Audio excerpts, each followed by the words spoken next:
বিভিন্ন সময় বিভিন্ন কাজ করার জন্য কপিরাইট ফ্রি ইমেজের দরকার পড়ে। তো সেটা আমরা গুগল থেকে কীভাবে বের করব সার্চ করে, এবং কোনটা কপিরাইট ফ্রি ইমেজ সেটাকে কীভাবে বের করব এটা আমাদের জানা অতি জরুরি, নাহলে ইমেজের জন্য কপিরাইট ক্লেম চলে আসে। তো আমরা এর জন্য প্রথমে আমরা ধরেন একটা ঢাকার ইমেজ নিতে যাচ্ছি। এরপরে ঢাকার ইমেজে ক্লিক করার পরে টুলস সেটিংস, টুলসে যাওয়ার পরে ইউজার্স রাইট, এরপরে আছে level for reuse and modification, এরপরে দেওয়া আছে level for non commercial use with modification. তো আমাদের জন্য level for reuse with modification এটা হচ্ছে আমরা কিন্তু ইউটিউব অথবা অন্য যে কোনো কিছুর জন্য, ফেসবুক যে কোনোতে ইউজ করতে পারবো। এবার ঢাকার যে ইমেজগুলি চলে আসে এর যে কোনোটা আমরা ইউজ করতে পারবো। হয়তো কোনোটাতে ক্রেডিট দিতে বলবে, ক্রেডিট দিতে হয়, আর কোনোটাতে আবার ক্রেডিট ছাড়াও ইউজ করা যায়। আমরা একটা ঢাকার ইমেজে ক্লিক করে দেখি কী অবস্থা হয়। এটা একটা ইমেজ চলে এসেছে। ইমেজটাকে আমরা ডাউনলোড করতে গেলে আগে দেখি রয়্যালিটি ফ্রি কিনা এবং এর ক্রেডিট দিতে হবে কিনা এটা একটু দেখে নিতে হবে।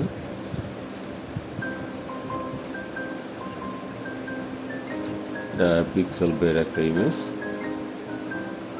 এখানে পিক্সেল বের ইমেজের মধ্যে দেওয়া আছে লাইসেন্সটাতে দেখলে দেখতে পারবেন free for commercial use and no, এর মধ্যে কোনোরকম ক্রেডিট দিতে বলা হয়নি, অতএব আমরা এখানে কোনোরকম ক্রেডিট দিতে হবে না, এটা আমরা ফ্রি ডাউনলোড করে ইউজ করতে পারবো।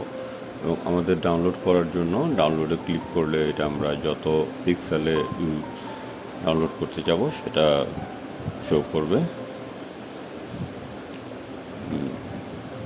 640x426, তারপরে 1280x853, যেই আপনি যত পিক্সেলে ডাউনলোড করতে চান এতে ক্লিক করলে সেটা কমপ্লিট হয়ে যাবে। এটা একটা পদ্ধতি, এবং আরেকটা পদ্ধতি আছে, দুইটা পদ্ধতি। আরেকটা পদ্ধতি আমি দেখানোর চেষ্টা করছি, দুইটাই সেভ করে, যেটাতে আমাদের ইমেজ কোনোরকম ঝামেলা, সাধারণত কপিরাইট ক্লেম আসবে না। আবার ঢাকা লিখে সার্চ করলাম, এরপরে ইমেজ ক্লিক করলাম। ইমেজ ক্লিক করার পরে সেটিংস অপশন আছে, সেটিংসে গেলাম, অ্যাডভান্স সেটিংসে চলে আসলাম। আমি অ্যাডভান্স সার্চে আমি ক্লিক করব।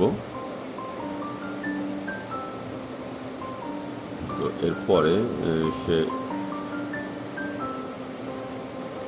নিচের দিকে আমি একটু নামবো। এখানে দেওয়া আছে যে ইউজার রাইট, একদম সবার নিচের দিকে আছে। তো এখানে যে এরপরে এখানে ক্লিক করলে দেখা যাবে এর কতগুলি অপশন চলে আসবে। প্রথমেরটা হচ্ছে নট ফিল্ড, আচ্ছা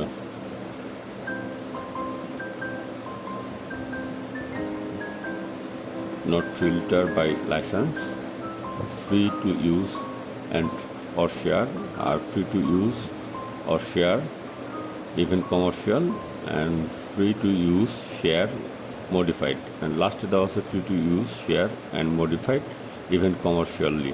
তো এটা আমাদের দরকার, আমরা আসলে কমার্শিয়ালি যদি ইউজ করতে চাই সেই অপশনটা আমাদের জন্য সবচেয়ে বেটার হবে। আমরা এটাতে ক্লিক করে সার্চ করবো। এখন যে ইমেজগুলি এসেছে এটা কপিরাইট ফ্রি।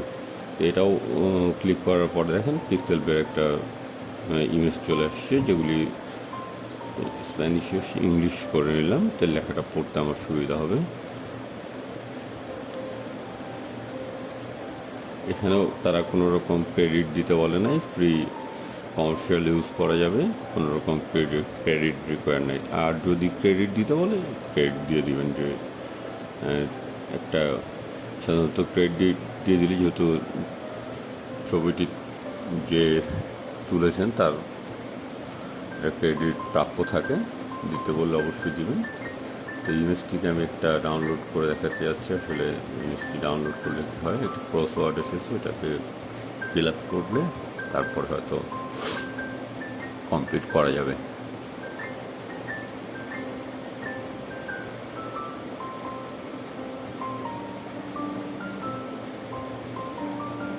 তো এখান থেকে সাধারণত এভাবে যদি আমরা ইমেজ সিলেক্ট করি এবং ইউজ করি, এতে কপিরাইট আসার চান্স 0% থাকে। তো সাধারণত আমরা ফেয়ার ইউজ করার চেষ্টা করব, যে যেন আমাদের ভিডিওতে অথবা কোনো কাজের মধ্যে কোনো রকম ক্লেম না চলে আসে।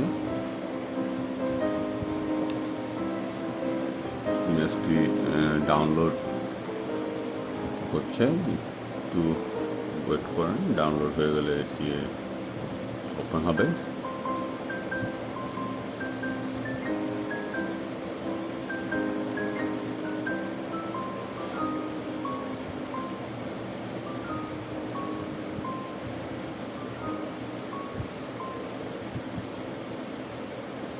আমি আমার ডেস্কটপে ডাউনলোডের অপশনে গেলে দেখতে পারবো যে এটি ডাউনলোড হয়ে গিয়েছে।